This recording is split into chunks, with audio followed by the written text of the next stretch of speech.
بہت زمانہ پہلے بادلوں سے بھی اونچی پہاڑیوں کے درمیان ایک حسین سلطنت آباد تھی جس کا نام چاند محل تھا۔ یہ سلطنت اپنی خوبصورتی، جگمگاتے محلات، خوشبودار باغات اور چاندی جیسے آبشاروں کی وجہ سے پوری دنیا میں مشہور تھی۔ لیکن اس خوبصورت سلطنت کے اندر ایک ایسا خوفناک راز چھپا تھا جس کے بارے میں صرف شاہی خاندان جانتا تھا۔ اس سلطنت کی ایک بیٹی تھی، شہزادی ایزل۔ ایزل اتنی خوبصورت تھی کہ لوگ اسے چاند کی بیٹی کہتے تھے۔ اس کے لمبے سیاہ ریشمی بال، برف جیسے سفید ہاتھ اور نیلی آنکھیں کسی جادوئی دنیا کا حصہ لگتی تھیں۔ جب وہ محل کے باغ میں چلتی تو تتلیاں اس کے ارد گرد منڈلانے لگتیں، لیکن ایزل ہمیشہ خاموش رہتی تھی۔ نہ وہ کسی سے بات کرتی، نہ ہنستی، نہ گاتی۔ پورے محل میں یہ بات مشہور تھی کہ شہزادی بول نہیں سکتی، مگر حقیقت اس سے کہیں زیادہ خوفناک تھی۔ کئی سال پہلے جب ایزل صرف ایک ننھی بچی تھی، تب ایک طاقتور جادوگرنی محل میں آئی۔ وہ ملکہ سے نفرت کرتی تھی کیونکہ بادشاہ نے اسے سلطنت سے نکال دیا تھا۔ غصے میں آ کر جادوگرنی نے ننھی شہزادی کو بددعا دی۔ جس دن اس بچی کی آواز کوئی سنے گا، وہ پتھر بن جائے گا۔ یہ سن کر ملکہ خوف سے کانپ اٹھی۔ تب سے ایزل کو خاموش رہنے پر مجبور کر دیا گیا۔ اس کے کمرے میں خاص خادمائیں رہتیں، کوئی اس کے قریب زیادہ دیر نہ جاتا، اور شہزادی کو بچپن سے یہی سکھایا گیا، تمہاری آواز لوگوں کو تباہ کر سکتی ہے۔ وقت گزرتا گیا، ایزل جوان ہو گئی، مگر اس کی زندگی محل کی دیواروں تک محدود رہی۔ وہ اکثر محل کے بڑے باغ میں اکیلی بیٹھی آسمان کو دیکھا کرتی تھی۔ اس کے دل میں ایک ہی خواہش تھی، کاش میں عام لڑکیوں کی طرح بات کر سکتی۔ کبھی کبھی وہ چپکے سے آئینے کے سامنے کھڑی ہو کر اپنے ہونٹ ہلاتی، مگر آواز کبھی باہر نہ آنے دیتی۔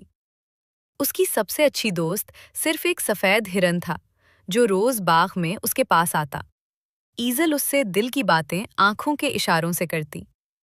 ایک دن پڑوسی سلطنت کا شہزادہ زارون چاند محل آیا۔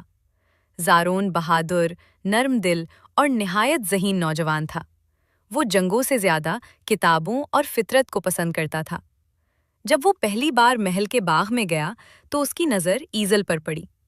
ہلکی ہوا میں لہراتے لمبے بال، گلابی لباس اور اداس آنکھیں۔ زارون چند لمحوں کے لیے اسے دیکھتا ہی رہ گیا۔ اس نے دل ہی دل میں کہا، یہ دنیا کی سب سے خوبصورت لڑکی ہے۔ زارون آہستہ آہستہ ایزل کے قریب گیا۔ السلام علیکم شہزادی۔ ایزل نے صرف ہلکا سا سر ہلایا۔ زارون نے مسکرا کر پوچھا، کیا آپ ہمیشہ خاموش رہتی ہیں؟ ایزل نے نظریں جھکا لی۔ اس دن کے بعد زارون روز باغ میں آنے لگا۔ وہ ایزل سے باتیں کرتا، اسے پھول لا کر دیتا اور دلچسپ کہانیاں سناتا۔ ایزل خاموش رہتی، مگر اس کی آنکھوں میں پہلی بار خوشی دکھائی دینے لگی۔ ملکہ نے جب یہ سب دیکھا تو وہ پریشان ہو گئی۔ اس نے زارون کو بلایا اور کہا، شہزادے، ایزل سے دور رہو۔ زارون حیران ہو گیا، کیوں؟ ملکہ کچھ لمحے خاموش رہی، پھر بولی، کیونکہ اس کے قریب رہنا خطرناک ہے۔ لیکن زارون نے یہ بات مذاق سمجھ لی۔ ایک رات شدید بارش ہو رہی تھی۔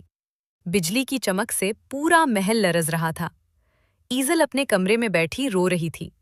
اسے احساس ہو چکا تھا کہ وہ زارون سے محبت کرنے لگی ہے، مگر وہ جانتی تھی کہ اگر اس نے کبھی بات کی تو زارون مر سکتا ہے۔ اسی دوران زارون چپکے سے اس کے کمرے میں آ گیا۔ شہزادی، آپ مجھ سے دور کیوں بھاگتی ہیں؟ ایزل کی آنکھوں میں آنسو آ گئے۔ زارون نے پہلی بار اس کا ہاتھ پکڑا۔ میں آپ کی خاموشی سے نہیں ڈرتا۔ اسی لمحے بجلی زور سے چمکی اور خوف کے مارے ایزل کے منہ سے ایک چیخ نکل گئی، زارون! جیسے ہی زارون نے اس کی آواز سنی، اس کے ہاتھ پتھر بننے لگے۔ وہ خوف سے پیچھے ہٹ گیا۔ ایزل چیخنے لگی، مگر اب بہت دیر ہو چکی تھی۔ زارون آہستہ آہستہ پتھر بنتا جا رہا تھا۔ پورا محل گھبرا گیا۔ ملکہ رونے لگی۔ ایزل پہلی بار خود سے نفرت کرنے لگی۔